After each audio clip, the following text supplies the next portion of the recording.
Putu Malangka yang dapat hadir pada saat ini. Adapun susunan acara dalam pertemuan kita pada pagi hari ini, susunan acara kegiatan diseminasi budaya positif hari ini Senin 26 Agustus 2024. Acara yang pertama, doa pembukaan oleh Ibu Megasusi SPDK. Acara yang kedua, sambutan dari Bapak Kepala Sekolah. Acara yang ketiga, diseminasi budaya positif. Acara yang keempat, diskusi sekaligus tanya jawab. Acara yang kelima, refleksi. Dan acara yang keenam, doa penutup oleh Ibu Titin Betari SPD. Dan untuk itu kita memasuki acara yang pertama, doa pembukaan oleh Ibu Megasusi. Kepada Ibu dengan hormat disilakan. Sebelum kita melakukan kegiatan kita pada saat ini, terlebih dahulu kita awali dengan doa. Untuk itu mari kita berdoa menurut agama dan keyakinan kita masing-masing.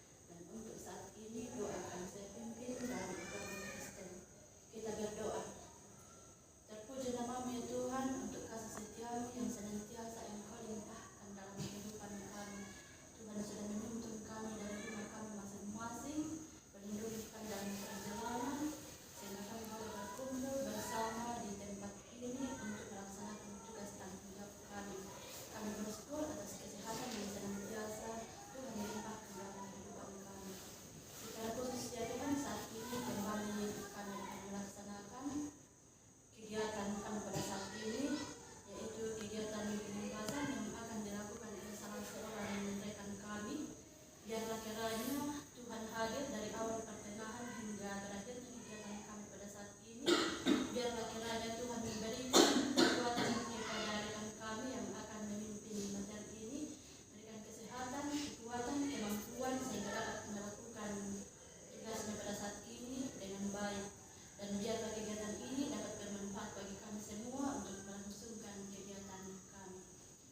Tuhan, kami juga berdoa jika saat ini masih ada rekan-rekan kami yang dalam perjalanan menuju ke tempat ini, biarlah Tuhan melindungi dalam perjalanan agar dapat tiba di tempat ini dan kami bersama-sama melaksanakan kegiatan kami saat ini. Demikian harap kami ya Tuhan, sempurnakan doa kami dan kami berdoa di dalam nama Tuhan Yesus. Amin.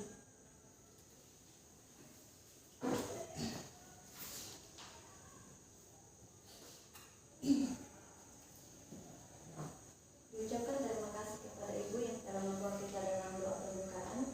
Dan kita memasuki acara yang kedua, sambutan oleh Bapak Kepala Sekolah. Kepada Bapak dengan hormat disilakan.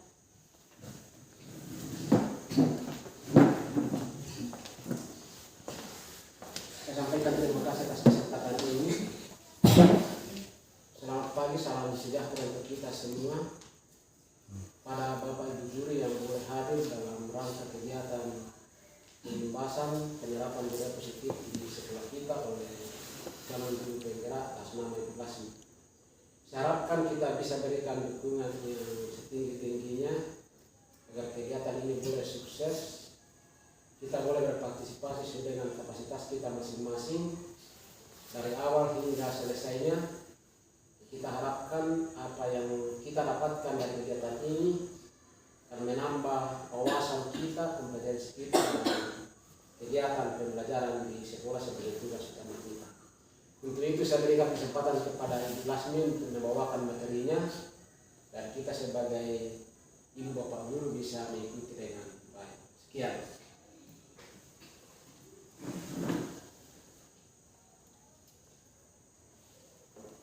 Selanjutnya kita memasuki acara yang ketiga, diseminasi budaya positif oleh Ibu Lasmi. Kepada Ibu disilakan.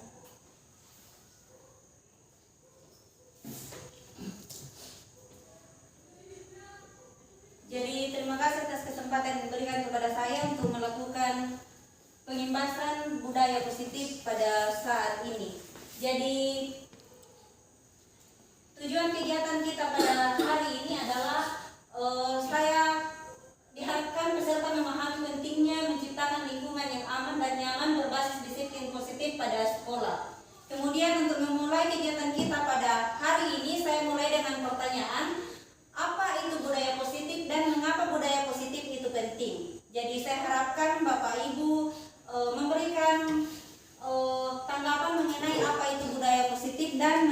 budaya positif itu penting? Ya, dipersilahkan. Kira-kira mengapa, apa itu budaya positif dan mengapa budaya positif itu penting? Ya mungkin Ibu Hermin. Ya, terima kasih. Ya, menurut saya budaya positif, ya saya ambil dari kata positif. Positif itu artinya baik. Ya, berarti semua hal baik yang sudah membudaya dalam suatu lingkungan itulah yang disebut dengan budaya positif. Dan mengapa itu penting?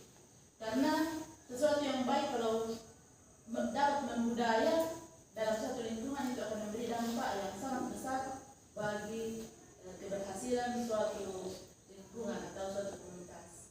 Ya, terima kasih. Apakah masih ada pendapat lain? Jadi kalau tidak ada, saya lanjutkan bahwa latar belakang konsep budaya positif. Jadi latar belakang konsep budaya positif ini dilatar belakangi oleh pemikiran Ki Hajar Dewantara mengenai pendidikan. Menurut Ki Hajar Dewantara, bahwa pendidikan bertujuan untuk menuntun segala kodrat yang ada pada anak untuk mencapai keselamatan dan kebahagiaan yang setinggi-tingginya baik sebagai manusia maupun sebagai anggota masyarakat. Anak-anak itu sebagai makhluk manusia dan benda hidup, sehingga mereka hidup dan tumbuh menurut kodratnya sendiri. Guru harus memberikan tuntunan sesuai kodrat masing-masing anak. Dan masih sesuai dengan pemikiran Ki Hajar Dewantara yang pendidikan yang berpihak pada murid, berarti menempatkan murid sebagai subjek utama dalam proses pengajaran dan pendidikan. Pendekatan yang berorientasi pada murid mengutamakan kebutuhan, minat, bakat, kemampuan individual, serta kemerdekaan dalam pembelajaran. Ini juga menekankan bahwa guru harus mampu memahami karakter individual murid agar pembelajaran berorientasi pada murid dapat terwujud. Kemudian lebih lanjut, Ki Hajar Dewantara ini mengibaratkan guru sebagai seorang petani yang memiliki peranan penting untuk menjadikan tanamannya tumbuh subur. Dan dalam dunia pendidikan, sekolah ini diibaratkan sebagai tanah tempat bercocok tanam, sehingga guru harus mengusahakan sekolah dengan lingkungan yang menyenangkan, menjaga dan melindungi murid dari hal yang tidak baik, agar karakter murid tumbuh dengan baik, mampu menyerap satu pembelajaran di lingkungan, merasa aman dan nyaman. Jadi salah satu tanggung jawab guru adalah menciptakan lingkungan yang positif yang terdiri dari warga sekolah yang saling mendukung, saling belajar, saling bekerja sama, sehingga tercipta kebiasaan-kebiasaan baik, dan kebiasaan-kebiasaan baik akan tumbuh menjadi karakter-karakter baik warga sekolah, dan pada akhirnya karakter-karakter dan kebiasaan-kebiasaan baik akan membentuk sebuah budaya positif, sama halnya dengan yang diungkapkan oleh Ibu Hermin tadi. Nah, kemudian konsep inti budaya positif terdiri dari 7. Yang pertama disiplin positif, kemudian teori kontrol, teori motivasi, hukuman dan penghargaan, posisi kontrol guru, kebutuhan dasar manusia, keyakinan kelas, dan segitiga restitusi. Peta konsepnya seperti ini. Nah, kemudian kita akan bahas satu persatu mengenai konsep-konsep inti dalam budaya positif. Yang pertama, konsep dasar disiplin positif. Nah, untuk konsep dasar budaya positif, konsep dasar disiplin positif, kira-kira apa yang terlintas di pikiran Bapak Ibu ketika mendengar kata disiplin? Jadi pertanyaan yang kedua, kira-kira apa yang terlintas di pikiran Bapak Ibu ketika mendengar kata disiplin? Jadi silakan memberikan tanggapan, kira-kira apa yang terlintas di pikiran Bapak Ibu ketika mendengar kata disiplin. Ada yang mau menyampaikan pendapatnya? Ya, mungkin saya. Jadi apa yang saya pahami tentang disiplin, bisa dikatakan bahwa disiplin itu dimana kita mengarahkan atau mengatur seseorang supaya dia bisa lebih baik berperilaku sesuai dengan ketentuan yang berlaku. Sekira itu. Ya, terima kasih. Kemudian Ibu Hermin. Ya. Yang terlintas dalam pikiran saya ketika mendengar kata disiplin, saya langsung melihat seorang murid yang patuh tunduk terhadap peraturan-peraturan yang saya berikan. Ya, terima kasih. Apakah masih ada pendapat yang lain? Jadi mengenai konsep disiplin, dalam budaya kita makna kata disiplin dimaknai menjadi sesuatu yang dilakukan seseorang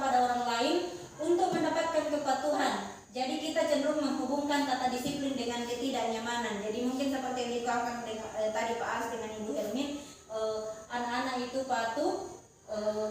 Kemudian menurut Ki Hajar Dewantara, seseorang memiliki disiplin diri berarti mereka bisa bertanggung jawab terhadap apa yang dilakukannya karena mereka mendasarkan tindakan mereka pada nilai-nilai kebajikan yang universal.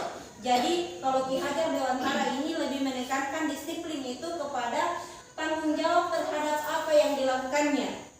Jadi seorang itu kalau disiplin berarti dia harus mampu bertanggung jawab terhadap apa yang dilakukannya, dan mereka mendasarkan tindakan mereka pada nilai-nilai kebajikan yang universal. Kemudian menurut Bapak Ibu, apakah disiplin positif, disiplin itu hanya dapat dicapai dengan hukuman? Jadi menurut Bapak Ibu, karena kita sudah mendengar tadi ada dua pendapat bahwa lebih kepada disiplin itu anak patuh terhadap peraturan. Jadi menurut Bapak Ibu, apakah disiplin hanya dapat dicapai dengan hukuman? Jadi silakan, ada yang mau memberikan jawaban. Apakah kira-kira disiplin itu hanya dapat dicapai dengan hukuman? Atau mungkin ada cara yang lain supaya anak mau disiplin? Ya silakan. Ya. Ya, terima kasih. Ya, menurut pengalaman saya selama ini, disiplin itu bisa dicapai bukan hanya dengan hukuman. Ya, ini saya terapkan dalam mendidik anak saya di rumah. Setiap kegiatan saya beritahu apa manfaat dari dia melakukan hal tersebut, dan saya berikan dia kesempatan untuk berpikir dan dia kesempatan untuk mengaplikasikan hal-hal yang telah saya ungkapkan dan kami melakukan refleksi setiap waktu. Ketika dia melakukan kesalahan atau akibat dari perbuatannya, ya kami refleksi itu karena itulah mengapa hal tersebut tidak dapat dilakukan. Jadi dengan sendirinya setelah berjalan waktu yang panjang, dia menyadari sendiri manfaat dari sesuatu hal yang telah kami sepakati bersama. Jadi, dan ternyata itu bisa lama dia lakukan, dan memang sudah membudaya dalam kehidupannya, bukan karena takut dihukum. Iya, terima kasih. Jadi intinya menurut Ibu Hermin bahwa disiplin itu tidak dicapai tidak dengan hukuman. Jadi melakukan pendekatan-pendekatan, misalnya memberitahukan apa manfaat dari apa yang harus dilakukan, sehingga kemudian menjadi membudaya, sehingga itu bisa dilakukan menjadi kebiasaan-kebiasaan. Apakah ada pendapat lain? Ya, dari kepala sekolah. Terima kasih. Jadi yang saya mau sampaikan mungkin tidak terlalu jauh dari apa yang disampaikan Hermin, tapi salah satu juga tingkat kepatuhan seorang anak atau peserta didik itu sangat dipengaruhi oleh sejauh mana kita bisa memenuhi kebutuhan dalam setiap kegiatan. Jadi ketika dalam situasi tertentu kita mampu melihat dan memenuhi kebutuhan mereka, maka itu juga akan mendorong mereka untuk taat pada apa yang kita beri. Itu saja. Iya, terima kasih. Jadi intinya bahwa disiplin itu dapat terpenuhi jika kebutuhan anak bisa terpenuhi juga. Jadi apakah masih ada? Ya, silakan. Baik, terima kasih. Jadi dalam disiplin konsep dalam disiplin itu di mana kita memahami ada namanya konsekuensi. Jadi bisa saja dalam mendisiplinkan seseorang kita bisa memberikan pemahaman bahwa konsekuensi disiplin itu ada dua. Ada dalam bentuk semacam angan-angan atau cita-cita seseorang, dan bisa juga dalam bentuk hukuman. Ya, itu yang dimaksud dengan disiplin. Misalnya ketika dia tidak patuh terhadap peraturan yang ada, maka tentu dia akan gagal dalam menjalani impiannya. Kemudian pasti ada konsekuensinya, itu ada hukumannya, sekira begitu. Iya, terima kasih. Jadi disiplin bisa bisa dicapai dengan, kalau menurutnya Pak Alis, ada konsekuensi dan ada hukuman. Nah, kemudian apakah hubungan disiplin positif dengan pelaksanaan pembelajaran yang berpihak pada murid? Jadi, karena di sini disiplin positif itu salah satu tujuan dari pembebasan budaya positif di sekolah adalah agar kita mampu menerapkan disiplin positif dalam sekolah kita, sehingga muncul pertanyaan, apakah hubungan disiplin positif dengan pelaksanaan pembelajaran yang berpihak pada murid? Jadi mungkin Bapak Ibu bisa menyampaikan pendapatnya, kira-kira apakah hubungan disiplin positif dengan pelaksanaan pembelajaran yang berpihak pada murid? Apakah disiplin positif ini ada hubungannya dengan pembelajaran yang berpihak pada murid? Kira-kira ada yang mau menyampaikan pendapatnya? Ya, silakan Ibu Hermin. Ya, menurut saya dua hal ini sangat berhubungan. Ya, mengapa? Karena pembelajaran yang berpihak kepada murid, di mana kita memberikan kesempatan yang seluas-luasnya kepada murid untuk mengembangkan apa yang ada pada dirinya. Ya, kalau kita hubungkan dengan disiplin positif, jadi di dalam pembelajaran itu kita memberikan kesempatan kepada murid untuk mengembangkan dirinya berdasarkan sesuatu yang mereka yakini baik. Jadi di sini siswa sendiri yang akan menemukan bagaimana dia akan mengerjakan tugas, bagaimana dia akan aktif dalam setiap proses pembelajaran, karena dia merasakan bahwa hal itu bermanfaat bagi dirinya. Jadi kalau kita membiasakan hal itu dalam pembelajaran, maka pembelajaran itu memang akan berpusat kepada murid. Iya, terima kasih. Jadi menurut Ibu Hermin bahwa disiplin positif itu sangat berkaitan erat dengan pembelajaran yang berpihak pada murid. Apakah masih ada pendapat yang lain? Sama sih. Iya, sama. Jadi disiplin positif itu, dengan penerapan disiplin positif diharapkan akan menghasilkan pelajar Pancasila yang sesuai dengan karakter profil pelajar, dimensi profil pelajar Pancasila, yaitu ada 6 dimensi, dan ini sudah sangat lazim: kreatif, kemudian beriman, bertakwa kepada dan berakhlak mulia, kemudian mandiri, bernalar kritis, berkebinekaan global, dan bergotong royong. Kemudian disiplin positif juga itu akan menciptakan sekolah yang aman, nyaman, dan menyenangkan, yang di dalam semuanya itu tentu akan mendukung pembelajaran yang berpihak pada murid. Jadi kalau misalnya sekolahnya aman, nyaman, dan menyenangkan, tentu ini semua akan mendukung pembelajaran yang berpihak pada murid.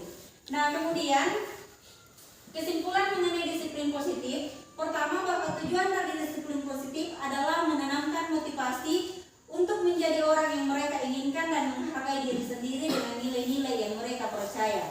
Kemudian yang kedua, bahwa disiplin positif diterapkan agar anak mampu bertanggung jawab dan menguatkan motivasi intrinsik, bukan karena paksaan, iming-iming, penghargaan atau imbalan, atau takut hukuman, untuk mencapai nilai-nilai kebajikan yang telah disepakati bersama. Kemudian yang ketiga, bahwa sebagai pendidik, tujuan kita adalah menciptakan anak-anak memiliki disiplin diri sehingga mereka bisa berperilaku dengan mengacu pada nilai-nilai kebajikan universal dan memiliki motivasi intrinsik. Kemudian yang terakhir, bahwa makna disiplin adalah belajar kontrol diri dengan menggali potensi diri kita sendiri agar tercapai tujuan mulia, yaitu menjadi seorang yang diri kita inginkan berdasarkan nilai-nilai yang kita hargai. Nah, kemudian teori kontrol. Jadi konsep inti yang kedua adalah teori kontrol. Nah, inti dari teori kontrol adalah harus dipahami bahwa kebutuhan setiap orang berbeda dan semua tindakan mempunyai tujuan. Selain itu, kita juga harus memahami pandangan orang lain tentang dunia, dan setiap orang memiliki pandangan yang berbeda. Lalu hanya diri kita sendiri yang bisa mengontrol diri kita sendiri, dan kita tidak bisa mengontrol orang lain. Jadi ini adalah konsep inti dari teori kontrol. Nah, kemudian ini adalah perubahan paradigma dari stimulus respon ke teori kontrol. Kalau stimulus respon itu bahwa realitas atau kebutuhan kita sama, kemudian kalau teori kontrol itu kebutuhan kita berbeda, jadi setiap orang memiliki kebutuhan berbeda. Nah, kemudian kalau stimulus respon, semua orang melihat hal yang sama, sementara kalau teori kontrol itu setiap orang memiliki gambaran yang berbeda.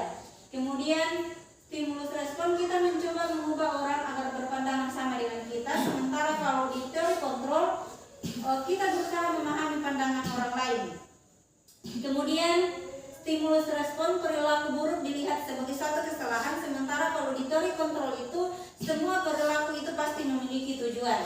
Kemudian stimulus respon orang lain bisa mengontrol saya, kalau di teori kontrol hanya diri kita yang bisa mengontrol diri kita sendiri. Kemudian stimulus respon saya bisa mengontrol orang lain, kalau teori kontrol Anda tidak bisa mengontrol orang lain. Kemudian kalau di stimulus respon pemaksaan ada pada saat bujukan gagal, sementara kalau di teori kontrol itu kolaborasi dan konsensus menciptakan pilihan-pilihan baru. Kemudian model berpikir kalau di stimulus respon itu menang kalah, kalau model berpikir di teori kontrol itu menang-menang. Kemudian konsep inti yang ketiga adalah teori motivasi, hukuman, penghargaan, restitusi. Nah, teori motivasi perilaku manusia. Ada 3 motivasi perilaku manusia. Yang pertama itu manusia melakukan sesuatu untuk menghindari ketidaknyamanan atau hukuman. Jadi yang terlintas di pikiran pada saat kita berada di posisinya adalah apa yang akan terjadi apabila saya tidak melakukannya. Kemudian yang teori motivasi yang kedua adalah untuk mendapatkan imbalan dari orang lain atau institusi. Kemudian kalau kita berada di posisi ini, yang selalu terlintas dalam pikiran kita adalah apa yang akan saya dapatkan apabila saya melakukan hal tersebut. Kemudian teori motivasi yang ketiga adalah untuk menghargai diri sendiri. Jadi yang terlintas di pikiran kita kalau kita berada di posisi ini adalah saya akan menjadi orang yang seperti apa bila saya melakukan hal tersebut.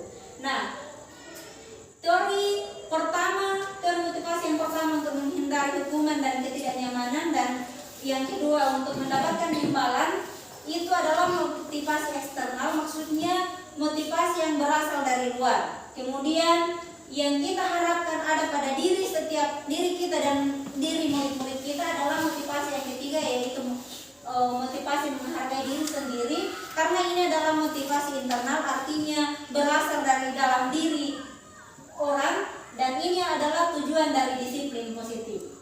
Nah, kemudian menurut Bapak Ibu, dari ketiga motivasi tadi, mana yang paling banyak mendasari perilaku murid-murid kita di sekolah ini?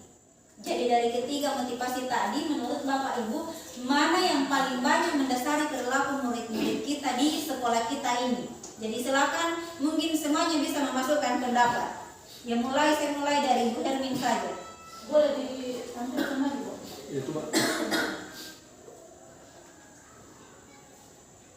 Ya, menurut saya yang paling banyak saya dapatkan di sekolah ini yaitu ada beberapa kelompok siswa, yaitu yang pertama motivasi eksternal. Dia hanya melakukan segala sesuatu karena untuk menghindari hukuman.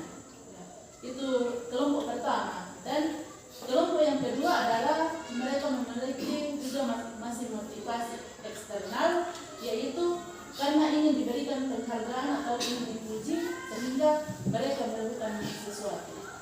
Iya, terima kasih. Jadi kalau dari Ibu Hermin belum ada kelompok yang berada di nomor 3. Kalau Ibu Susi Hampir sama dengan Ibu Hermin, tetapi saya nambahkan di nomor 3 sudah ada yang mulai di nomor 3. Iya, jadi menurut pandangan Ibu Susi, jadi murid-murid kita itu sudah berada dalam 3 kelompok motivasi. Kemudian kalau Ibu Titin Betari, menurut Ibu Titin Betari kira-kira yang paling banyak mendasari perilaku murid kita itu di teori motivasi yang keberapa? Saya sama dengan Ibu Susi. Iya. Kalau Ibu Anggi, Kalau saya sama dengan Ibu dari motivasi eksternal daripada saya sih. kalau Ibu Anjawani, Kalau saya yang saya dapatkan di motivasi eksternal bagian kedua untuk mendapatkan imbalan, itu yang terbanyak saya dapatkan. Nah, kalau untuk menghindari ketidaknyamanan atau hukuman, kebanyakan saya dapatkan anak-anak sudah tidak terlalu takut lagi dengan hukuman. Jadi mengapa saya katakan yang nomor 2 yang lebih banyak, karena untuk menghindari hukuman mereka kebanyakan sudah banyak anak-anak yang tidak takut lagi dengan hukuman. Dan seperti yang dikatakan Ibu Mekar Susi, di bagian ketiga ini sudah ada beberapa orang, 1-2 orang anak yang sudah mulai menghargai diri sendiri, sudah mulai berpikir saya akan jadi apa jika bila saya melakukan hal tersebut.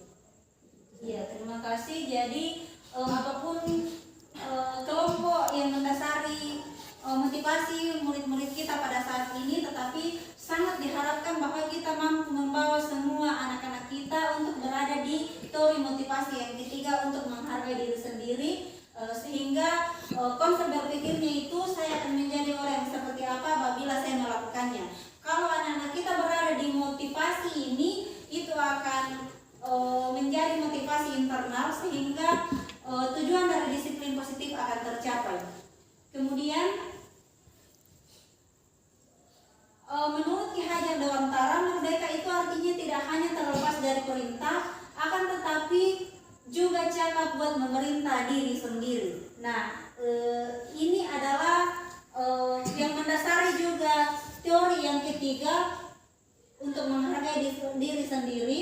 Ini adalah pemikiran Ki Hajar Dewantara bahwa merdeka itu tidak hanya terlepas dari perintah, tetapi juga cakap buat memerintah. Jadi di sini yang perlu digarisbawahi bahwa merdeka itu artinya cakap buat memerintah diri sendiri.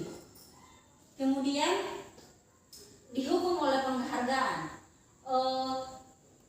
Mengapa penghargaan ini sangat penting untuk dihindari? Karena penghargaan itu sama dengan hukuman. Bahwa penghargaan berlaku sama dengan hukuman dalam arti meminta atau membujuk seseorang melakukan sesuatu untuk memenuhi suatu bujukan tertentu dari orang yang meminta atau membujuk. Dorongannya eksternal dan akan ada faktor ketergantungan. Dan ini adalah beberapa dampak dari pemberian penghargaan. Yang pertama itu berpengaruh jangka pendek dan jangka panjang. Kemudian penghargaan itu menghukum. Kemudian penghargaan mengurangi ketepatan. Kemudian penghargaan itu tidak efektif. Kemudian penghargaan merusak hubungan. Kemudian penghargaan menurunkan kualitas. Kemudian penghargaan mematikan kreativitas. Dan penghargaan mengurangi motivasi intrinsik.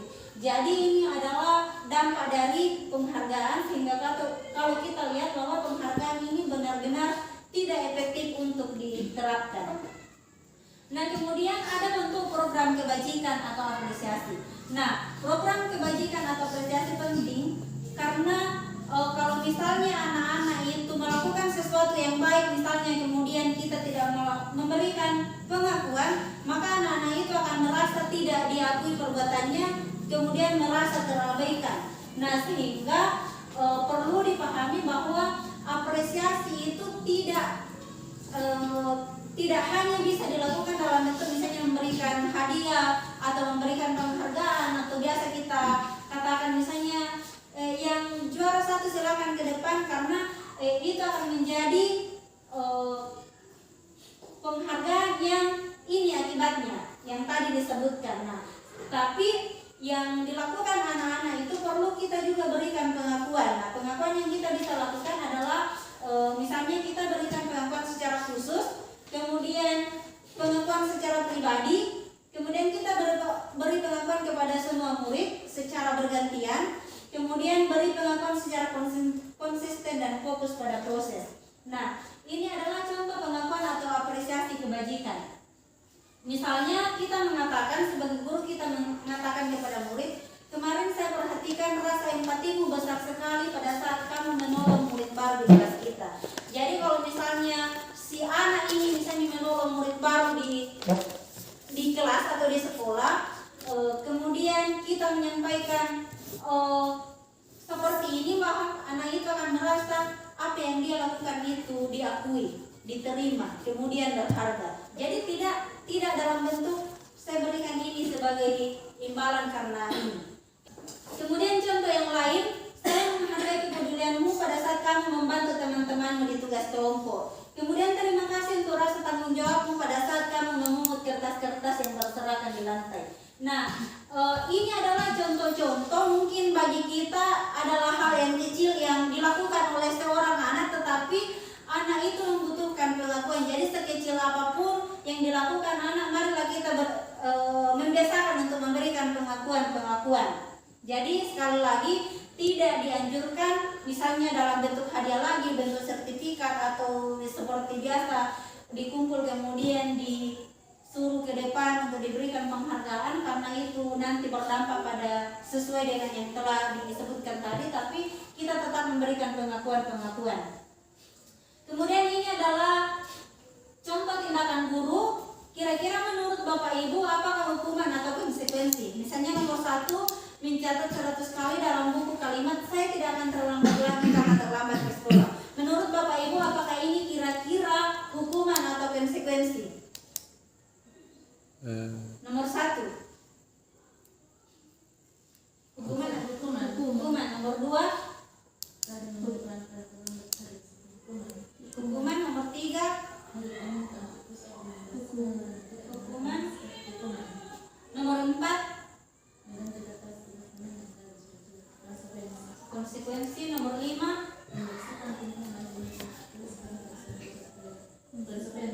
nomor 6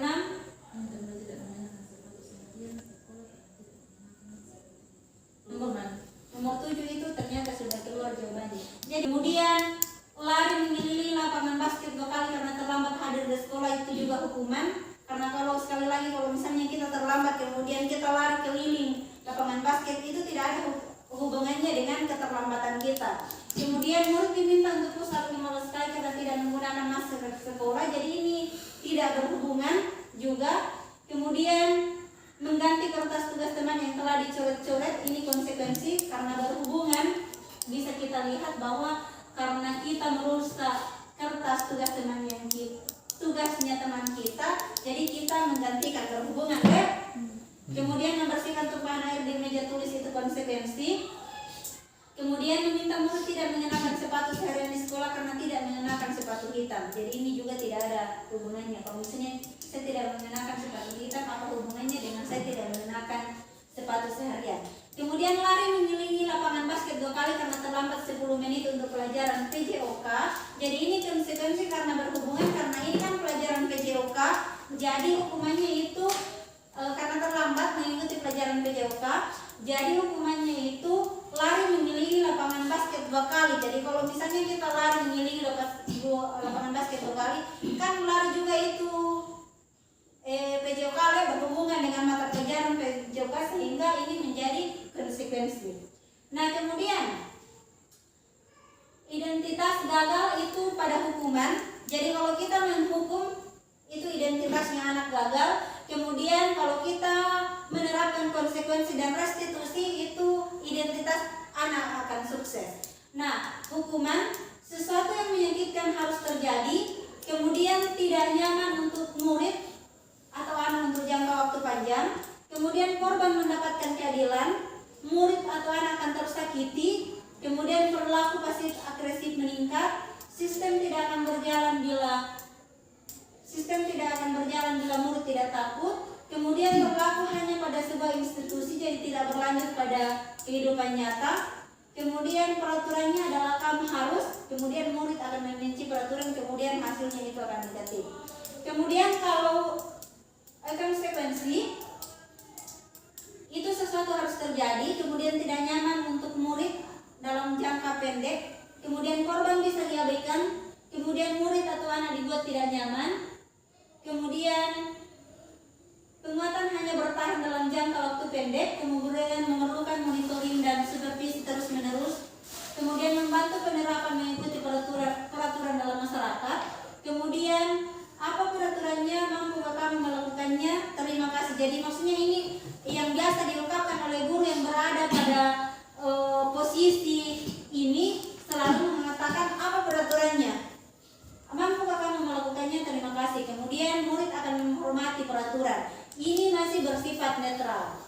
Nah, kemudian yang diharapkan itu adalah restitusi.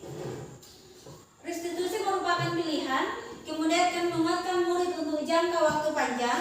kemudian korban mendapatkan ganti, murid mendapatkan penguatan, kemudian masalah akan terpecahkan, kemudian murid belajar bertanggung jawab untuk perilakunya, kemudian fokus pada pemecahan masalah dalam jangka waktu panjang, kemudian yang biasa diungkapkan adalah apa yang kamu yakini, apa yang bisa kamu lakukan untuk memperbaiki masalah ini, kemudian murid akan menghormati dirinya dan orang lain. Nah, ini yang diharapkan karena bersifat positif.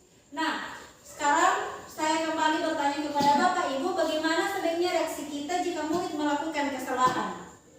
Jadi sudah kita dengar tadi penjelasannya. Nah, kira-kira sekarang bagaimana sebaiknya reaksi kita bila murid melakukan kesalahan? Mungkin ada yang mau menyampaikan pendapatnya. Jadi maksudnya itu apakah kita harus menghukum atau apa yang harus kita lakukan kira-kira? Kalau misalnya murid melakukan kesalahan, ya silakan. Iya. Ya,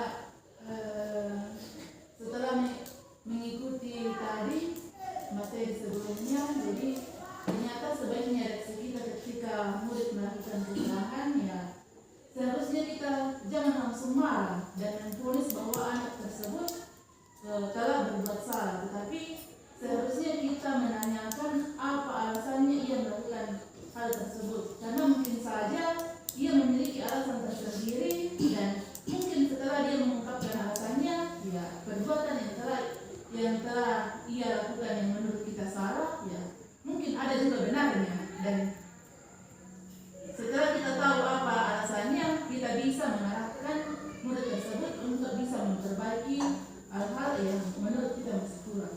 Iya, terima kasih. Jadi intinya menurut Ibu Hermin, kalau murid kita melakukan kesalahan, sebaiknya tanyakan alasannya mengapa mereka melakukan hal tersebut. Ada pendapat lain? Tidak sepakat. Iya. Jadi semuanya sepakat. Jadi intinya kalau murid melakukan kesalahan, jangan langsung diponis bersalah atau dihukum, tetapi tanyakan dulu alasannya mengapa mereka melakukan hal tersebut. Nah, mengenai restitusi.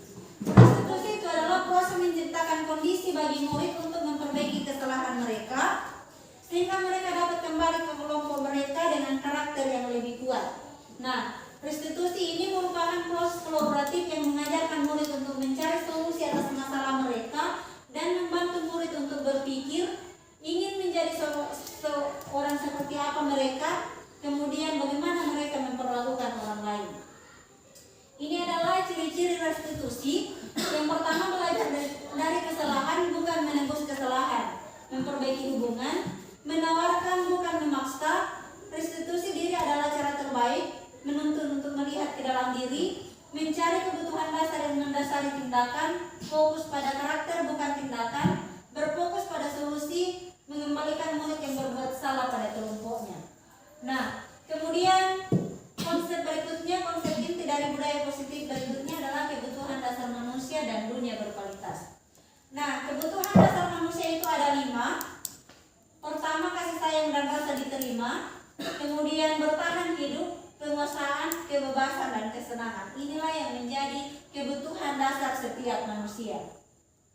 Nah, ada lagi pertanyaan, mengapa sebagai guru kita perlu memahami kebutuhan dasar murid? Jadi kira-kira mengapa sebagai seorang guru kita perlu memahami kebutuhan dasar murid?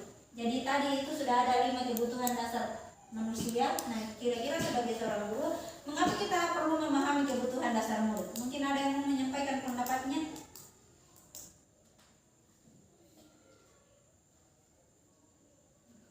Ya. Ya, mengapa kita perlu memahami kebutuhan dasar murid? Ya, dengan kita memahami apa kebutuhannya, ya kita akan mampu untuk memenuhi kebutuhan tersebut. Jadi ada saja anak-anak yang membutuhkan untuk dihargai, jadi kita bisa melakukan hal-hal supaya anak tersebut merasa dihargai dan lain-lain. Iya. Jadi terima kasih. Nah, dunia berkualitas itu tempat khusus dalam pikiran seorang yang menyimpan gambaran hal-hal yang diinginkan, hal-hal terbaik yang membuat seseorang merasa bahagia dan terpenuhi kebutuhan dasarnya. Misalnya orang atau nilai atau karakter, pencapaian, pekerjaan, dan seterusnya. Ini adalah contoh ilustrasi dunia berkualitas dua murid SD. anak A itu dunia berkualitasnya itu orang tua, teman sekelas, sepatu yang dibelikan ayah, guru biologi, rumah, sekolah, lapangan bola, dan persahabatan. Kalau anak B itu berbeda lagi, karena anak B ini dunia berkualitasnya itu teman sekelas, sepeda dari nenek, wali kelas, sekolah, kantin sekolah, dan komik. Jadi intinya bahwa setiap orang itu memiliki ilustrasi dunia berkualitas yang mungkin berbeda. Bukan mungkin berbeda, tapi memang akan berbeda. Nah kemudian, mengapa kita harus memahami kebutuhan dasar murid kita? Karena contohnya misalnya perilaku siswa kita memukul teman yang menghinanya. Nah kebutuhan yang mungkin berusaha dipenuhi adalah kekuasaan. Nah pertanyaan yang bisa kita ajukan pada anak tersebut apakah ada cara untuk memenuhi kebutuhan kekuasaan tanpa harus melakukan kekerasan? Nah contoh lain misalnya menyebarkan gosip tentang teman sekelasnya. Nah kebutuhan yang mungkin ingin dipenuhi si anak tersebut adalah cinta dan kasih sayang. Jadi mungkin dia berpikir kalau saya menjelek-jelekan orang lain mungkin ada yang akan menyukai saya. Nah kemudian pertanyaan yang bisa kita ajukan pada anak tersebut adalah apakah ada cara untuk memenuhi kebutuhan cinta dan kasih sayang tanpa harus merusak reputasi orang lain. Kemudian contoh lain misalnya menjatuhkan teman saat teman sedang berjalan di lorong sekolah. Jadi kemungkinan kebutuhan yang mungkin ingin berusaha dipenuhi adalah kesenangan. Jadi hanya ingin bercanda senang-senang. Nah pertanyaan yang bisa kita ajukan adalah apakah ada cara untuk bersenang-senang tanpa harus menyakiti orang lain. Nah kemudian misalnya kebiasaan perilaku mengganggu teman di kelas. Nah kebutuhan yang mungkin berusaha dipenuhi itu kemungkinan kebebasan. Nah pertanyaan yang bisa kita ajukan pada murid tersebut adalah apakah ada cara untuk memenuhi kebutuhan kebebasan tanpa harus mengganggu pembelajaran semua orang. Nah itu adalah contoh-contoh cara kita menanyakan alasan mengapa si anak tersebut melakukan perbuatan tersebut. Nah konsep budaya berikutnya adalah keyakinan kelas. Nah mengapa keyakinan kelas bukan peraturan kelas? Kemudian mengapa keyakinan kelas penting untuk membangun budaya positif dan bagaimana mewujudkan keyakinan kelas yang efektif? Nah, ini adalah nilai kebajikan apa yang dituju. Nah, misalnya peraturan dilarang membuang sampah sembarangan. Nah, nilai kebajikan apa yang dituju? Dilarang merokok. Kemudian kembalikan buku yang telah dibaca ke tempat semula. Nah, sekarang bagaimana menyusun nilai-nilai kebajikan sekolah? Nah ini adalah tahapan menciptakan program kebajikan. Yang pertama, lihat daftar nilai-nilai kebajikan yang ada. Kemudian tentukan nilai-nilai yang menjadi fokus sekolah melalui diskusi. Jadi kita tentukan nilai-nilai yang menjadi kebutuhan mendasar kita di sekolah kita. Kemudian sempurnakan daftar nilai-nilai kebajikan yang paling utama. Kemudian sosialisasikan nilai-nilai di lingkungan sekolah baik melalui poster maupun media sosial. Jadi intinya bahwa nilai-nilai kebajikan yang paling utama yang akan kita angkat, kita sosialisasikan baik melalui poster maupun media sosial. Nah setelah sekolah memiliki nilai kebajikan yang diyakini, bagaimana membuat sebuah keyakinan sekolah atau kelas? Nah pembentukan keyakinan sekolah bahwa keyakinan kelas lebih abstrak dari peraturan. Kemudian dapat berupa pernyataan-pernyataan yang bersifat universal, senantiasa dalam bentuk positif. Kemudian sebaiknya tidak terlalu banyak agar mudah diingat dan dipahami. Sebaiknya sesuatu yang dapat diterapkan di lingkungan tersebut. Jadi maksudnya di sini bahwa kalau misalnya kesepakatannya itu memang tidak akan mungkin diterapkan di lingkungan sekolah, jadi tidak dimasukkan karena tidak akan berguna juga. Kemudian disusun dengan melibatkan semua warga sekolah. Kemudian hendaknya ditinjau kembali dari waktu ke waktu. Kemudian ini tahapan pembentukan keyakinan sekolah atau kelas. Pertama, mempersilahkan warga sekolah atau kelas untuk menyampaikan pendapatnya terkait peraturan yang perlu disepakati. Yang kedua, mencatat semua masukan di papan tulis atau kertas besar agar dapat dilihat semua warga sekolah atau kelas. Yang ketiga, menyusun keyakinan sekolah atau kelas sesuai langkah-langkah pembentukan keyakinan sekolah dengan menggunakan kalimat positif. Jadi kalau ada kalimat negatif, misalnya jangan membuang sampah sembarangan, itu diubah menjadi buanglah sampah pada tempatnya. Kemudian meninjau kembali daftar hasil diskusi dan secara bersama-sama menemukan nilai kebajikan yang dituju dari peraturan-peraturan tersebut. Kemudian nilai kebajikan inilah yang dimasukkan ke dalam keyakinan sekolah atau kelas. Kemudian meninjau kembali keyakinan sekolah, bila dirasa terlalu banyak bisa dikurangi. Kemudian meninjau ulang dan menyetujui kesepakatan keyakinan sekolah oleh seluruh warga sekolah. Dan terakhir, meletakkan keyakinan sekolah di tempat yang mudah dilihat oleh semua warga sekolah. Nah, ini adalah contoh keyakinan kelas. Jadi ada 3 contoh. Setiap anggota kelas perlu belajar. Kemudian contoh yang di bawah senantiasa menjadi diri terbaik. Kemudian contoh yang di sana hormat. Kami meyakini bahwa sangat penting untuk menghormati semua orang dan barang dari orang lain dan seterusnya. Kemudian konsep berikutnya adalah 5 posisi kontrol. Ini adalah 5 posisi kontrol. Yang pertama, penghukum, kemudian pembuat orang merasa bersalah, kemudian sebagai teman, pemantau, dan kelima manajer. Nah, kalau penghukum itu guru berbuat menghardik, menunjuk-nunjuk, menyakiti atau menyindir. Jadi kalau kita berada di posisi penghukum, yang biasa dilakukan guru adalah menghardik, menunjuk-nunjuk, menyakiti atau menyindir. Kalau ada yang merasa melakukan seperti ini, berarti dia berada di posisi penghukum. Kemudian biasanya guru akan berkata, kalau kamu tidak melakukannya, awas ya, rasakan. Kemudian hasilnya murid akan memberontak, menyalahkan orang lain, dan berbohong.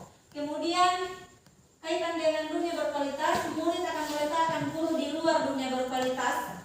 Kemudian murid berkata, biarkan saja, nanti juga marah-marah lagi.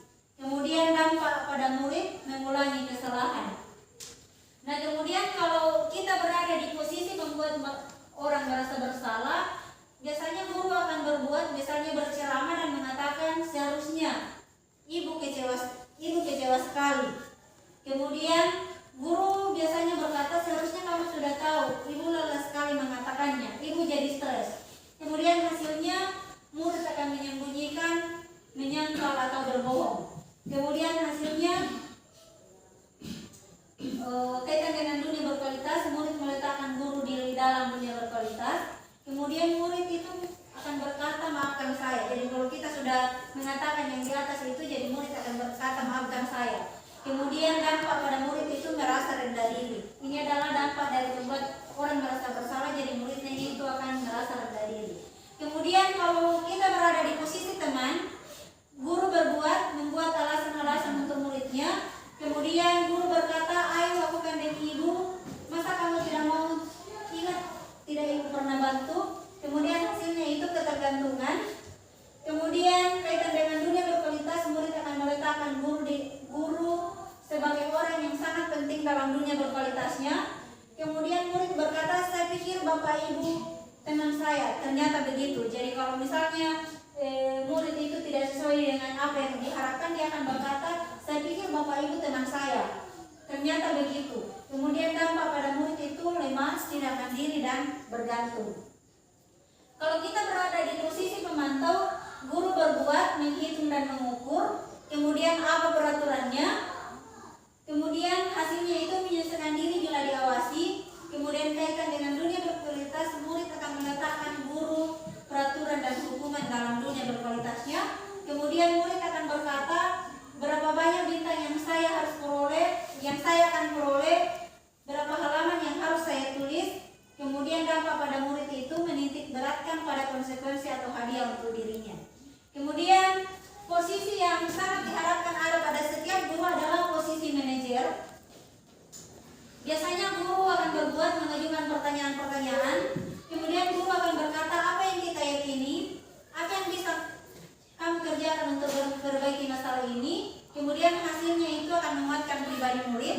Kemudian kaitan dengan dunia berkualitas, itu murid meletakkan dirinya sebagai individu yang positif dalam dunia berkualitasnya. Kemudian murid akan berkata, bagaimana caranya saya memperbaiki keadaan, dan dampak pada murid itu mengevaluasi diri, bagaimana cara memperbaiki diri.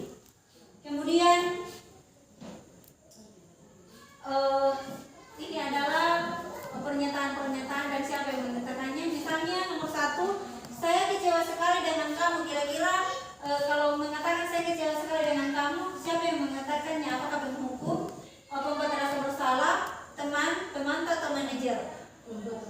Membuat rasa bersalah. Kamu tidak pernah melakukannya. Ayo lakukan demi Bapak Ibu. Teman, apakah kamu mendapatkan stiker bintang hari ini? Pemantau. Kemudian bagaimana kamu bisa menyelesaikan masalah ini? Manajer. Kemudian kira-kira menurut Bapak Ibu dari kelima posisi tadi di mana Bapak Ibu berada? Apakah sebagai penghukum, pembuat rasa bersalah, sebagai teman, pemantau atau manajer? Ya, silakan masing-masing masukkan pendapatnya di kelas sekolah. Jadi baik, kalau saya ditanya di posisi di mana saya berada di posisi 1 sampai 5, saya hampir bisa katakan bahwa kadang semua posisi saya tempati ketika situasinya saya mengatasi anak-anak. Jadi ada saatnya saya seposisi penghukum dengan kondisi yang ada. Jadi saya tidak berani mengatakan bahwa saya sudah di posisi ini, tapi hampir semua posisi itu saya lakukan ketika situasinya memungkinkan untuk itu. Ya, terima kasih. Kemudian ada yang lain mau menyampaikan kira-kira sekarang ini di mana Bapak Ibu? Apakah sebagai posisi penghukum, pembuat rasa bersalah, teman, pemantau atau manajer? Ada Ibu Hermin? Ya, terima kasih. Untuk posisi penghukum mungkin saya agak kurang di situ karena mengingat saya perempuan, jadi saya agak lemah untuk menghukum. Ya, tapi di posisi kedua, 3, 4, dan 5 saya kombinasikan ketika saya mendapatkan masalah. Ya, tapi saya mulai dari posisi kedua, saya buat dia merasa bersalah. Setelah itu saya masuk di manajer. Saya tanyakan mengapa apa yang seharusnya ia kerjakan. Tetapi karena dia diam, karena dia sudah merasa bersalah, jadi dia diam, tidak bisa menjawab. Ya, saya masuk di teman, saya bujuk-bujuk dan masih dia tidak bisa menjawab. Jadi saya masuk di pemantau, saya berikan tata tertib dan apa konsekuensinya. Jadi dan saat itu masalah selesai. Jadi saya kombinasikan 4 itu. Ya, terima kasih. Jadi dikombinasikan keempatnya. Kemudian berikutnya ada lagi, kira-kira di mana posisi Bapak Ibu saat ini? Ada yang mau menyampaikan pendapatnya? Jadi intinya apapun posisi Bapak Ibu saat ini, sangat diharapkan bahwa saat kita menangani perilaku murid kita selalu berada di posisi manajer. Kemudian mungkin dalam kondisi tertentu atau situasi tertentu kadang kita harus kembali ke pemantau, kadang harus kembali ke teman, tetapi sangat tidak dianjurkan untuk menjadi penghukum. Kemudian segitiga restitusi. Nah, ini adalah segitiga restitusi. Yang paling bawah itu menstabilkan identitas. Setiap orang pasti pernah melakukan kesalahan. Kamu bukan satu-satunya yang pernah melakukan ini. Jadi ini yang bisa kita katakan pada saat menstabilkan identitas. Kemudian setelah menstabilkan identitas, kita bisa masuk ke validasi tindakan yang salah. Kita bisa mengatakan kamu tentu punya alasan mengapa melakukan hal itu. Adakah cara yang lebih efektif untuk mendapatkan apa yang kamu butuhkan? Dan setelah itu kita masuk di menanyakan keyakinan. Keyakinan kelas apa yang telah kita sepakati dan kamu ingin menjadi orang seperti apa. Nah, ini adalah contoh-contoh yang bisa kita katakan pada saat menstabilkan identitas. Tujuan dari menstabilkan identitas itu adalah untuk membuat anak yang merasa gagal karena berbuat salah menjadi positif terhadap dirinya. Jadi kita bisa berkata berbuat salah itu hal yang manusiawi. Tidak ada manusia yang sempurna. Bapak Ibu juga pernah buat salah. Kita pasti bisa menyelesaikan permasalahan ini. Bapak Ibu tidak tertarik untuk mencari tahu siapa yang benar, siapa yang salah. Bapak Ibu lebih tertarik untuk menyelesaikan masalah. Kalau kamu menyalahkan dirimu sendiri terus-menerus, apakah kamu bersikap baik pada dirimu sendiri? Nah, kemudian validasi kebutuhan. Tujuannya adalah membantu siswa mengenali basic atau kebutuhan yang ingin dipenuhinya ketika melakukan kesalahan itu. Kita bisa mengatakan kamu bisa saja melakukan hal yang lebih buruk, tapi kamu tidak melakukannya, kan? Kamu pasti punya alasan mengapa melakukannya. Apa apa yang penting bagi kamu, kamu boleh tetap berusaha menjaga sikap itu, tapi tambahkan sikap yang lain yang baru. Bukan kamu belajar cara lain untuk mendapatkan apa yang kamu butuhkan tanpa harus memukul. Apakah kamu bisa melakukan dengan lebih baik besok lagi? Kemudian menanyakan keyakinan. Nah, tujuan dari menanyakan keyakinan itu adalah membawa anak melihat kesalahannya, dihubungkan dengan norma sosial dan nilai-nilai yang mendasari manusia berinteraksi dengan orang lain. Nah, guru bisa mengatakan apa nilai-nilai yang kita percaya di kelas atau sekolah kita, nilai-nilai universal apa yang telah kita sepakati, kelas yang ideal itu seperti apa, kamu ingin menjadi anak seperti apa yang kamu rasakan ketika kamu melakukan itu, kamu menjadi orang seperti apa. Nah, kemudian dalam menerapkan disiplin positif, guru hendaknya mampu merefleksikan posisi kontrolnya saat ini. Bagaimana ia berproses menjadi seorang manajer yang menuntun peserta diri untuk mandiri, merdeka, dan bertanggung jawab. Kemudian ada beberapa miskonsepsi yang terjadi. Yang pertama itu penerapan budaya positif berarti tidak ada aturan atau konsekuensi. Nah, penjelasannya bahwa dalam hidup bermasyarakat selalu ada tekanan atau aturan dengan konsekuensi dari setiap tindakan yang dilakukan oleh anggota masyarakat. Dalam penerapan budaya positif, guru melatih kesadaran murid melalui pemahaman bahwa tekanan dan konsekuensi hadir untuk memberikan keselamatan dan kebahagiaan kepada diri sebagai manusia dan anggota masyarakat, sehingga tekanan tersebut dipatuhi bukan karena takut konsekuensi, tetapi karena kesadaran diri ingin mewujudkan nilai-nilai berharga.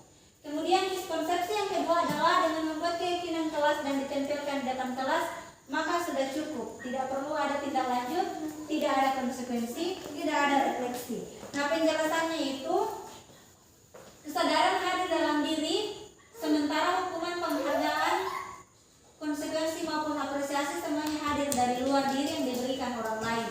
Untuk menghadirkan kesadaran ini dibutuhkan konsistensi dari seluruh komunitas sekolah dan sistem mendukung untuk melakukan tindak lanjut, memastikan konsekuensi dijalankan dengan bertanggung jawab, dan diskusi atau refleksi setiap saat. Langkah-langkah dalam menghadirkan kesadaran ini merupakan salah satu contoh melatih murid dan guru dalam berpikir lambat menggunakan bagian otak gurunya. Nah, kemudian semua masalah yang berkaitan dengan budaya positif diselesaikan dengan restitusi. Nah, penjelasannya itu segitiga restitusi merupakan salah satu pendekatan disiplin positif untuk menyelesaikan permasalahan siswa terkait pelanggaran aturan. Pendekatan ini menekankan pada dialog, tanggung jawab, dan pemulihan alih-alih hukuman. Sebelum melakukan pendekatan restitusi, pendidik seharusnya sudah menegakkan keyakinan sekolah dan konsekuensi. Namun jika keyakinan kelas dan konsekuensi pun sudah tidak efektif, maka restitusi adalah pilihan terbaik. Penting kita ingat bahwa segitiga restitusi tidak selalu tepat untuk semua kasus. Karena pertama, segitiga restitusi mungkin tidak dapat menyelesaikan masalah secara tuntas, khususnya untuk pelanggaran berat seperti kekerasan fisik atau vandalisme, dan pelanggaran yang mengakibatkan kerusakan yang tidak dapat diperbaiki seperti cedera fisik atau kerusakan properti yang parah. Ini kalau misalnya kondisi seperti ini, yang diperlukan itu intervensi yang lebih tegas dan terstruktur untuk memastikan keamanan dan ketertiban sekolah. Kemudian yang kedua, keterbatasan kognitif, kurangnya motivasi dan pengaruh keluarga. Jadi murid dengan keterbatasan kognitif atau intelektual, termasuk yang berkebutuhan khusus atau gangguan mental, mungkin kesulitan memahami proses segitiga restitusi dan mengambil tanggung jawab atas perbuatannya. Jadi ini ditekankan karena misalnya murid yang berkebutuhan khusus itu mungkin tidak akan sama dengan murid yang saya katakan normal, sudah mampu mengambil tanggung jawab atas perbuatannya. Jadi di sini kalau misalnya kita menghadapi murid dengan situasi tertentu, mungkin segitiga restitusi ini tidak selalu tepat untuk dilakukan. Kemudian jika murid tidak mau berubah dan tidak termotivasi untuk menyelesaikan masalah, serta ada konflik atau masalah di rumah dapat mempengaruhi perilaku murid di sekolah, sehingga segitiga restitusi mungkin tidak menyelesaikan akar permasalahan. Nah, untuk kasus ini, maka utamakan membina hubungan yang dapat membangun rasa percaya murid kepada guru terlebih dahulu.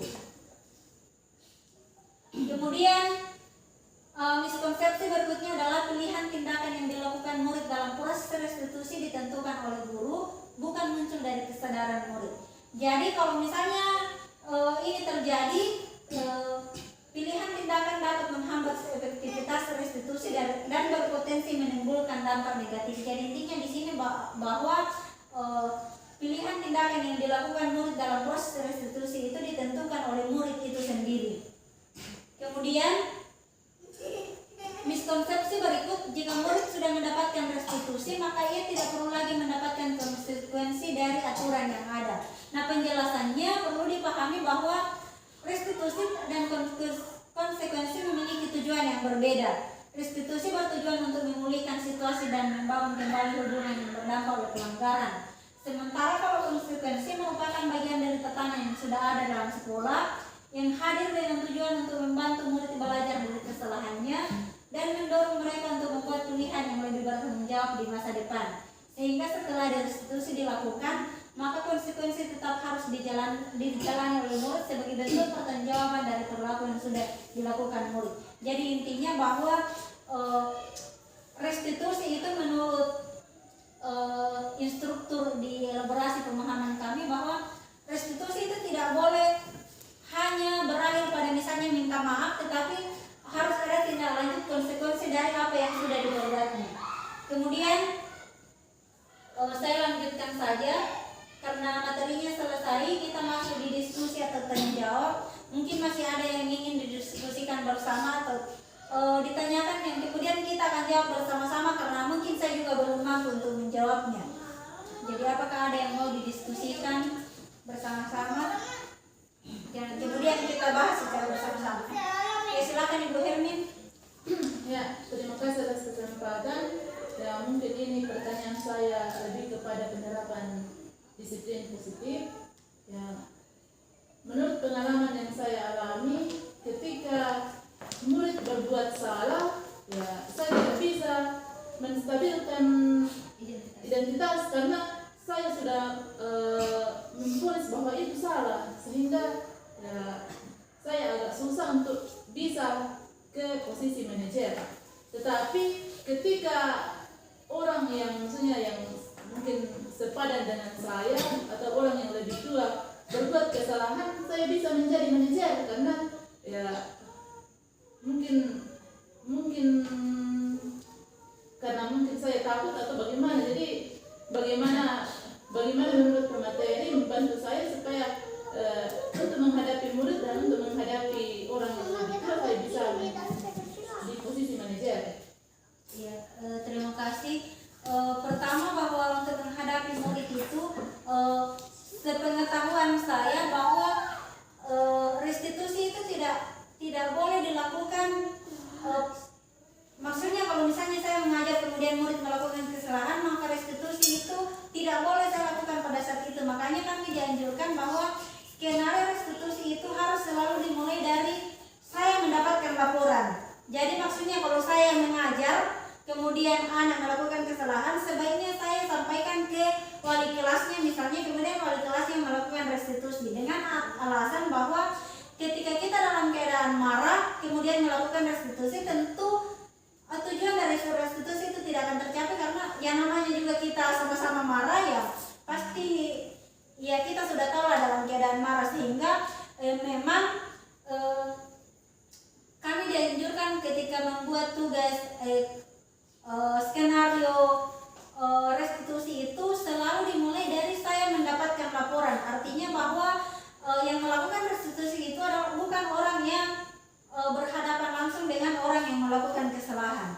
Jadi itu intinya. Nah, kemudian dengan orang tua, ya saya juga mungkin ada bapak ibu yang mau memberikan pendapatnya, karena menurut Ibu Hermin kalau dia menghadapi anak ternyata lain perasaannya ketika melakukan restitusi dengan orang tua. Jadi menurutnya tadi tidak bisa melakukan restitusi kepada anak, tetapi menurut saya itu karena saya tangkap bahwa Ibu Hermin melakukan restitusi pada saat dia menghadapi anak yang berbuat salah. Jadi bukan karena berdasarkan laporan dari guru ini. Jadi memang tidak dianjurkan seperti itu. Nah, kemudian ya benar tadi mungkin bisa melakukan restitusi kepada orang tua karena ada rasa segan seperti itu. Jadi mungkin ada yang mau menambahkan pendapatnya juga. Jadi sekali lagi bahwa memang kita tidak dianjurkan melakukan restitusi ketika kita yang berhadapan langsung dengan yang perilaku tidak tepat. Jadi makanya selalu dikatakan bahwa saya mendapatkan laporan seperti itu. Apakah ada yang atau bagaimana? Ada yang mau menyampaikan juga pendapatnya? Ya, kalau tidak ada, jadi saya kembalikan kepada Ibu Hermin. Bagaimana Ibu Hermin? Ya, saya sangat berterima kasih atas penjelasan, karena ya kalau seperti itu ya pasti restitusi bisa berjalan, karena kita bukan dua orang yang berhadapan, bukan yang bermasalah. Iya. Ya, jadi memang kita tidak dianjurkan melakukan restitusi ketika kita yang langsung yang bermasalah. Jadi sekali lagi kami memang dianjurkan ketika membahas skenario itu selalu dimulai dari saya mendapatkan laporan, sehingga sebenarnya di keyakinan kelas penanganan restitusi itu dilakukan oleh, kalau di teorinya itu ada tim tertentu, tapi mungkin untuk sekolah-sekolah kita yang sekolah kecil bisa dilakukan langsung oleh wali kelas. Jadi misalnya guru PK yang bermasalah di kelas saya, bukan guru PK yang melakukan restitusi, tetapi melaporkan kepada saya, sehingga saya memanggil anak wali saya untuk melakukan restitusi terkait dengan masalahnya dengan guru PK yang jadi seperti itu. Apakah ada yang lain? Kalau sudah tidak ada, jadi kita masuk dalam kegiatan berikutnya, yaitu refleksi kegiatan diseminasi. Jadi ada pertanyaan pemandu yang saya sudah siapkan. Jadi bisa ditambahkan, tetapi minimal 4 ini termuat di dalamnya, itu pertama, hal baru apa yang mengubah pandangan saya yang saya dapatkan selama mengikuti kegiatan diseminasi budaya positif. Yang kedua, perasaan yang muncul selama mengikuti kegiatan ini. Kemudian apa harapan saya yang terwujud dan apa yang belum terwujud. Kemudian hal paling berkesan yang saya rasakan selama mengikuti kegiatan diseminasi. Jadi saya akan bagikan kertasnya.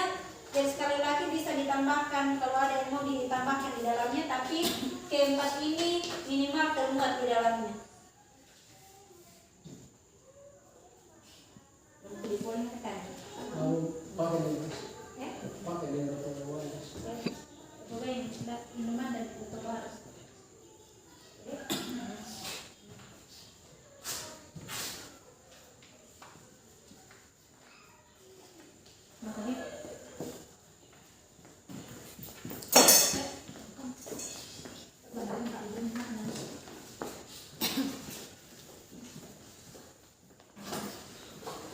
Jadi mungkin refleksinya itu bisa dikumpulkan nanti. Jadi kita lanjutkan saja kegiatan kita. Jadi refleksinya itu bisa dikumpul nanti. Karena ini sudah kegiatan terakhir untuk pemaparan diseminasi budaya positif. Jadi mungkin pembawa acara bisa melanjutkan kegiatan penutup. Selanjutnya kita memasuki acara yang ke-6, doa penutup yang akan kembali dibawakan oleh Ibu Rekasisi. Kepada Ibu dengan hormat disilakan.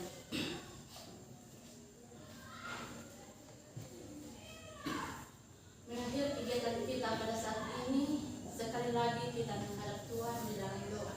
Kita berdoa.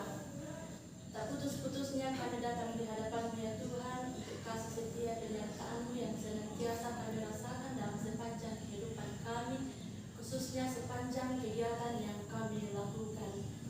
Dan secara khusus saat ini ya Tuhan, kami baru saja menyelesaikan kegiatan kami. Biarlah apa yang kami lakukan bersama pada saat ini dapat bermanfaat dalam kehidupan kami, dalam mengemban tugas tanggung jawab kami di sekolah ini.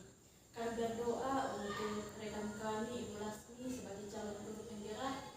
Biarlah Tuhan senantiasa menuntun, memberikan kekuatan agar mampu melaksanakan setiap tugas yang diberikan, agar apa yang dicita-citakan dapat tercapai oleh karena perkenanan-Mu.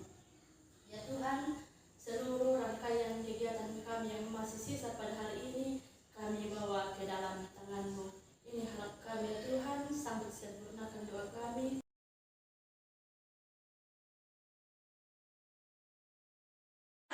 Jadi hari ini sesuai dengan kesepakatan kita akan membuat keyakinan kelas kita.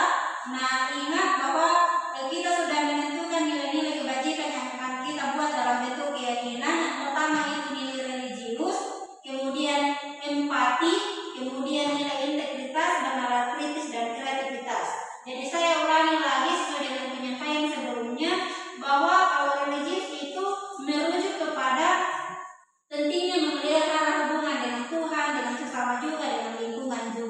Nah, kemudian kalau empati itu seperti yang sudah saya sampaikan sebelumnya, bahwa pentingnya untuk saling memiliki toleransi, saling menghargai satu sama lain, saling membantu dan sebagainya. Nah, kemudian kalau integritas itu merujuk kepada tanggung jawab, jujur, peduli, mandiri dan adil, dan mungkin masih banyak yang terkandung di dalam integritas. Nah, kemudian kalau bernalar kritis, kembali bahwa kalau bernalar kritis itu merujuk kepada keaktifan kita dalam setiap proses pembelajaran. Nah, kalau kreativitas itu adalah bagaimana kita berpartisipasi menyampaikan ide-ide atau inovasi atau pengetahuan-pengetahuan baru yang kita dapatkan. Jadi sekarang silakan masing-masing menuliskan kira-kira apa peraturan yang kita inginkan untuk kita buat dalam bentuk keyakinan berdasarkan nilai-nilai yang kita sudah sepakati sebelumnya. Bisa dimengerti jadi apapun. Jadi saya contohkan, misalnya kalau kita ingin bersih berarti misalnya tidak membuang sampah sembarangan, tapi diusahakan dibuat dalam kalimat positif. Jadi membuang sampah pada tempatnya. Benar tidak? Jadi saya akan bagikan ini kertasnya, jadi ditulis di sini bisa 1-2 nomor atau secukupnya saja. Jadi saya akan bagikan banyak supaya bisa menuliskan banyak korban yang ingin dituliskan.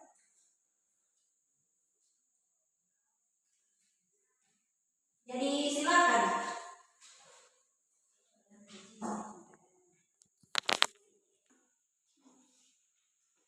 Jadi kalau sudah, silakan ditempelkan di papan, karena kita akan seleksi siapa tahu ada yang sama atau ada yang masih berbentuk kalimat negatif, jadi kita akan ubah.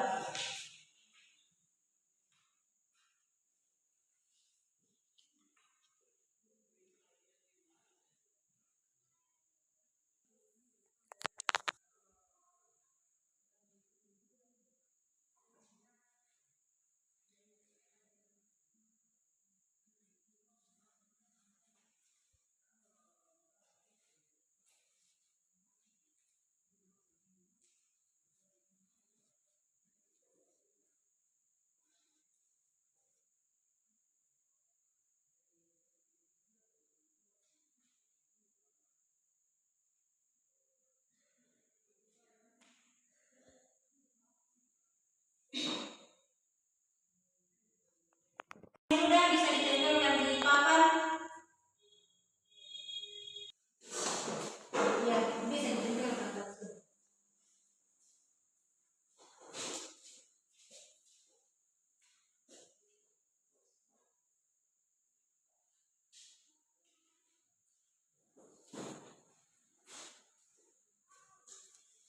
Jadi di sini sudah ada beberapa yang dituliskan.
meminta izin jika menggunakan fasilitas sekolah, menjaga fasilitas di sekolah ya bagus. Kemudian